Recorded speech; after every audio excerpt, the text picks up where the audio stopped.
알기 쉬운 생활 법령에서는 이 비상구에 대해서 이야기를 좀 나눠보려고 합니다. 사실 두 분 말씀하신 저것이 답이 맞긴 해요. 비상구 맞거든요. 근데 다중이용업소의 비상구 기준이 어떻게 되는지 먼저 실제 얼마 전에 저런 비상구, 2층에 있는 비상구에서 사람이 떨어져서 중상을 입었다는 소식을 들었었거든요. 변호사님, 실제로 있었던 일이죠? 네, 그렇습니다. 보시기에도 아찔했던 그 저 문은 문에서부터 땅까지의 높이가 3m였다고 합니다. 그러니까요. 그 비상구라고 보이지 않는 저 문을 열었다가 네. 손님들이 5명이나 줄줄이 바닥으로 떨어지면서 중상을 입었다고 합니다. 5명이나요? 예, 사실 저 문 하나만 있었던 것은 아니고 안쪽에 예. 문이 하나 더 있었는데 그 문과 문 사이에도 또 왕관기도 있었다고 합니다.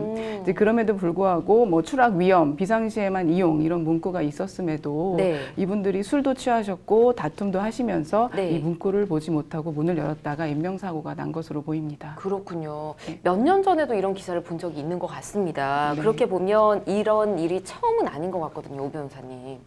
네, 저희들 뭐 기사에서 굉장히 많이 봤는데요. 예. 앞서 충남 논산에서 50대 시각장애인이 5층 비상구에서 떨어진 사고가 있었고, 또 부산에서도 한 노래방에서 20대 여성이 안전장치 없는 방화문을 열다가 추락한 사고가 있었습니다. 네. 그래서 이런 것을 낭떠러지 비상구 뭐 사고라고 저희들은 소위 말을 하는데요. 그래서 이런 사건이 잇따르자 저희들은 이제 법이 개정돼서요. 네. 그 다중이용업소에 설치된 비상구에 경보음 발생기와 네. 안전 로프 등을 갖추도록 법이 개정됐습니다. 근데 이 법이 2년 동안 유예기간이 있는 바람에 예. 지금 설치가 안 된 곳이 굉장히 많고요. 또 개정 전에 허가를 받은 건물은 설치 의무가 없는 상황입니다. 아, 그렇군요. 네. 좀 심각한 것 같습니다. 사람을 살리려고 만든 비상구인데 오히려 사고를 부르는 역설적인 상황 계속되고 있는 것 같습니다.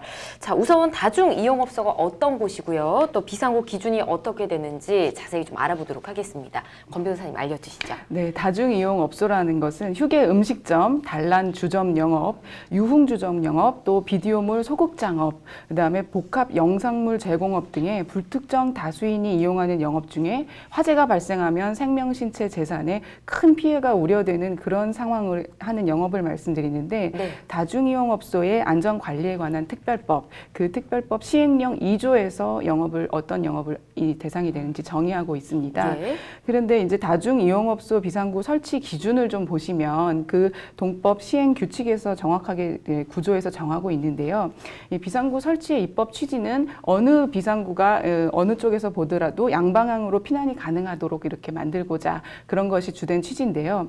구체적으로 보시면 비상구의 설치 위치는 비상구의 주 출입구의 반대 위치에 이제 주로 설치를 하고 주 출입구의 중심선으로부터 그 수평거리가 영업장 긴 변거리의 2분의 1 이상 떨어진 위치에 설치하게 되어 있습니다. 그렇군요. 예, 그리고 방화문의 크기에 대한 규격도 있고요. 예. 또 만약에 실내에 비상구가 없다면 창호를 법규 규격에 맞게 75 곱하기 150cm 이러한 방향으로 피난 방향으로 설치하고 예. 창호 상부에는 비상구 표시 등을 설치하게 됩니다. 그렇군요. 예. 굉장히 말씀해주신 내용이 간단하진 않습니다. 복잡한 내용이라서 예. 그렇게 뭐 허술하게 기준을 작성한 것 같지는 않은데 앞서 봤던 낭떠러지 비상구가 만들어질 수 있었던 이유가 있었을까요, 오 변호사님? 네, 이거는 일종의 입법 미비라고도 좀 보여지는 부분이 있는데요. 네.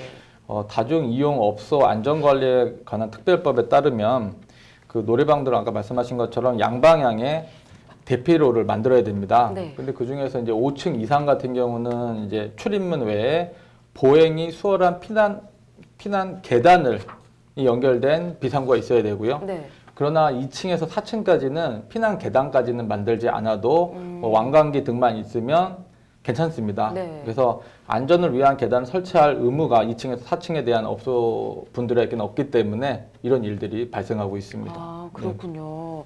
자, 소 잃고 외양간 고치는 격이긴 합니다만 이런 문제점을 알고요. 올해 하반기부터 이 다중이용업소의 비상구 관리가 더 철저해진다고 합니다. 어떻게 변화될까요? 네, 그 올해 하반기부터 다중이용업소의 비상구 관련 처벌 규정이 세분화되고 수위가 네. 강화됐습니다. 예, 낭떠러지 비상구 사고 위험성도 높고 요즘에 굉장히 화재 참사도 많이 발생하고 그렇죠. 있습니다.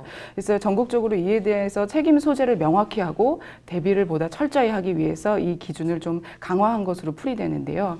다중이용업소는 다중이용업소 안전관리에 관한 특별법에 따라 오는 12월 25일까지 추락이 우려되는 비상구에 추락 방지 위험 스티커, 네. 탈착이 가능한 쇠사슬, 로프, 그다음에 안전 로프, 경보음 발생 자치 등을 설치해야 됩니다. 기존에는 대피로를 폐쇄하거나 훼손하는 경우에 하나의 기준 300만 원 이하의 과태료 이런 부분만 단일 기준이 있었는데 올해 하반기부터는 그 대피로를 폐쇄하고 잠금하는 행위에 대해서는 500만 원 이하의 과태료, 또 대피로를 훼손하는 행위에 대해서는 이제 500만 원, 그다음에 폐쇄하고 잠금하는 행위는 1년 이하의 징역 또는 1천만 원 이하의 벌금으로 세분화되고 예. 처벌 수위도 높아집니다. 예. 또한 사상자가 발생하면 가중처벌할 수 있는 규정도 만들어졌습니다. 그리고 이와 더불어 소방 안전관리자가 2년에 1회 이상 안전교육을 받도록 되어 있는데 이 부분도 강화됐고 기존에는 실무 교육을 받지 않으면 업무정지의 과태료, 행정처분이 부과됐는데 이건 과태료는 아니었는데 네. 올해 하반기부터는 과태료 50만 원이 부과되도록 그렇게 강화됐습니다. 그렇군요. 강원에서 참 다행이라는 생각이 듭니다. 예. 자, 비상구 파파라치도 운영된다는 얘기를 들었거든요, 오 변호사님.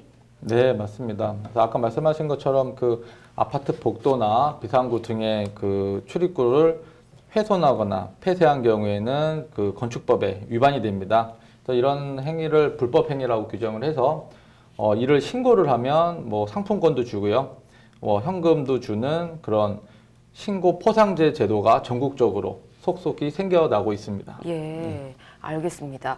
자, 이번 법 강화로 인해서 이 비상구가 사람 살리는 역할을 제대로 할 수 있었으면 좋겠다라는 생각을 해봅니다. 비상구와 관련해 더 궁금한 점이 있으신 분들은 법제처 홈페이지 찾기 쉬운 생활법령에 가면 자세히 나와 있으니까 참고하시기 바랍니다.